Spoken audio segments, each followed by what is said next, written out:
based out of Moscow.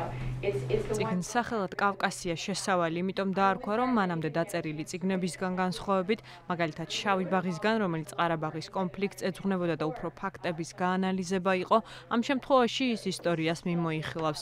ტომას დევალი აქტიური ჟურნალისტიკიდან აკადემიურ სფეროში 2000 წლიდან გადავიდა. მანამდე იყო მუშაობის გამოცდილება რადიო BBC-ისთვის, მოსკოვში გაზეთებისთვის Moscow Times-ი, Times of London და სხვა. ფლობს რუსულ ენას, მაგრამ საქართველოში ვიზიტის შემდეგ მიხვდა, რომ ახალგაზრდების უმრავლესობასთან რუსულად ურთიერთობა უჭირდა და ქართული შესწავლა დაიწყო. Well, obviously the book is more a description of history. It actually goes back. წიგნი უფრო ისტორიის მიმოხილვაა, დღევანდელობიდან უკან ბევრი საუკუნის წინ. წიგნის წერისას მე კონსულტაციებს გავდიოდი არასამთავრობო ორგანიზაციებთან, ძირითადად ბრიტანეთში, რომლებიც კავკასიის თემაზე მუშაობენ. ამ გადმოსახედიდან არ მგონია კონფლიქტების მოგვარება ახლო მომავლის პერსპექტივა იყოს. ვფიქრობ, ამ ეტაპზე ყველაზე მნიშვნელოვანი ხალხის ერთმანეთთან კონტაქტია. ასევე შესაძლებელია სხვა კრეატიულ მოდელებზე ლაპარაკი. ვფიქრობ, რომ საჭიროა მოდელები ევროპაში მოვიძიოთ. მე ანდორას მაგალითზე ვსაუბრობდი. შესაძლოა მონაკოს მოდელიც გავითვალისწინოთ. სუვერენიტეტის გაყოფა ამ შემთხვევაში უკვე დიდი ხნის წინ არის დამკვიდრებული. Prominent Russian expert Lilia Shevtsova on the presentation of her new ახალ ცნობილმა რუსმა ექსპერტმა ლილია შევცოვამ ვაშინგტონში კარნეგის ცენტრში მითხრა, რომ რუსეთის ახლანდელ პოლიტიკას შესაძლოა შედეგად ქვეყნის დაშლა მოყვეს. მან ჩრდილოეთ კავკასიაზე მიანიშნა. როგორ ფიქრობთ, რამდენად რეალურია ამაზე ფიქრი? Obviously Russia has big problems in the North Caucasus. But these are no longer problems of Chechnya. მართალია რუსეთს ბევრი პრობლემა აქვს ჩრდილოეთ კავკასიაში, თუმცა დღეს არ მგონია, რომ იგივე ჩეჩნეთში ისევე უნდოდეთ დამოუკიდებლობა, როგორც ეს ჯოხარ დუდაევს სურდა. რუსეთი თვლი ჯერ კიდევ გარდამავალ პროცესშია საბჭოთა კავშირის უმთავრესი სახელმწიფოდან ახალ სახელმწიფოში, რომელიც მეზობელ ქვეყნებთან ურთიერთობებს ჯერ კიდევ ალაგებს. ეს საკმაოდ მტკივნეული პერიოდია, თუმცა ვერ ვიტყოდი, რომ მხოლოდ ცუდი შედეგებით გარემოცული. ამ პროცესს კარგი ისახლავს, რომ რუსეთი მეზობლებთან ურთიერთობას ეკონომიკური თანამშრომლობით ცდილობს.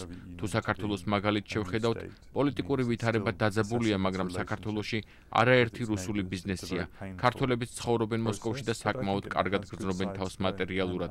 რუსეთი მხოლოდ სამხედრო ძალა აღარ არის. ის არის ეკონომიკური ძალა და ცდილობს მსოფლიო არენაზე, რაც შეიძლება სასარგებლო გახდეს ეკონომიკური თვალსაზრისით. UN currently adopted new resolution. გაეროს ახლახანს მიღებულ რეზოლუციაში საქართველოს შესახებ ნათქვამია, რომ დევნილები უპირობოდ უნდა დაბრუნდნენ საკუთარ სახლებში აფხაზეთსა და სამხრეთ ოზეთში. ზოგადად როგორ აფასებთ საერთაშორისო ორგანიზაციების ეფექტურობას ომის შემდეგ ბოლო 2 წლის მანძილზე? Well, obviously in terms of the big picture. თუკი მოვლენებს მასშტაბურად შევხედავთ, რუსეთის გარდა აფხაზეთისა და ოსეთის დამოუკიდებლობა 4 ქვეყანამ აღიარა. გაეროს რეზოლუციის თანახმად დიპლომატიური თვალსაზრისით საქართველო გამარჯვებულია, მაგრამ თუკი არსებულ მდგომარეობას განვიხილავთ, რუსეთი ძლიერია. ის აკონტროლებს აფხაზეთსა და სამხრეთ ოსეთს, მაგრამ მე ხშირად ვამბობ, რომ ბევრი მიზეზია, რის გამოც რუსეთს ამ საკითხების გამო საერთაშორისო თანამეგობრობასთან ურთიერთობა ურთულდება. პირველი ის, რომ რუსეთს ეს ძალიან ძვირად უჯდება. ეს იწვევს ჩრდილოეთ კავკასიის დესტაბილიზაციას და რუსეთი დიპლომატიურად წაგებულ პოზიციაშია.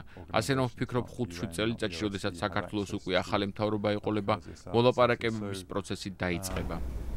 Georgian government recently came up with საქართველოს მთავრობამ წარმოადგინა ახალი სტრატეგია, რომელიც დე-ფაქტო რეგიონების საზოგადოებრივი დიპლომატიის, ეკონომიკის და სხვა გზების მეშვეობით შემოერთებას ითვალისწინებს. ფიქრობთ, რომ ეს მიდგომა შედეგიანი აღმოჩნდება? Well, Minister Timuri Yakubishvili was in Washington presenting a strategy. I think it's a good მინისტრმა თემური იაკობაშვილმა ეს სტრატეგია ვაშინგტონში თავად წარადგინა. თუმცა აქ ორი პრობლემაა: წარდგენის ფორმა, ოკუპირებული ქვეყნების რეინტეგრაცია უკვე არასწორია და მეორე სტრატეგია მესიჯია ორივესთვის, რომ აი ეს არის პირობები, რომლებითაც ჩვენ თქვენთან მუშაობთ და თქვენ უნდა დათანხმდეთ. მეორე ის არის, რომ სტრატეგია თავად მათ არ განვიხილავთ. ბევრმა აფხაზეთში თქვა, რომ ეს უფრო PR დოკუმენტია. აფხაზეთისა და ოსეთიც უკვე შეეგუენ დამოუკიდებლობას. საქართველოს შემადგენლობაში არ დაბრუნდებიან. ამიტომ სხვა გზებია მოსაძებნი. Can we consider last action? რუსეთს სომხეთს შორის სამხედრო შეთანხმების გაგრძელებით S-300 თავდაცვითი სისტემის აფხაზეთის ტერიტორიაზე განთავსებით სევასტოპოლში რუსეთის შავი ზღვის სამხედრო ფლოტის შენარჩუნებით კრემლი განაგრძობს შავი და კასპიის ზღვების რეგიონის მილიტარიზაციას. რა შეიძლება ქნას საერთაშორისო თანამეგობრობამ ამ შემთხვევაში მილიტარიზაციის თავიდან ასაცილებლად? Well, I'm not sure I agree with the phrase militarization. Russia has signed 2 agreements, one არ მგონია რომ რუსეთის მიერ ფრაზა მილიტარიზაცია სწორი იყოს, ეს უფრო არსებული შეთანხმების გაგრძელებაა. ეს სამასი, როგორც ვიცი, თავდაცვითი იარაღია და აგრესიული მიზნებისთვის არ გამოიყენება. ირინა ცერცოძე, ამერიკის ხმა, ვაშინგტონი.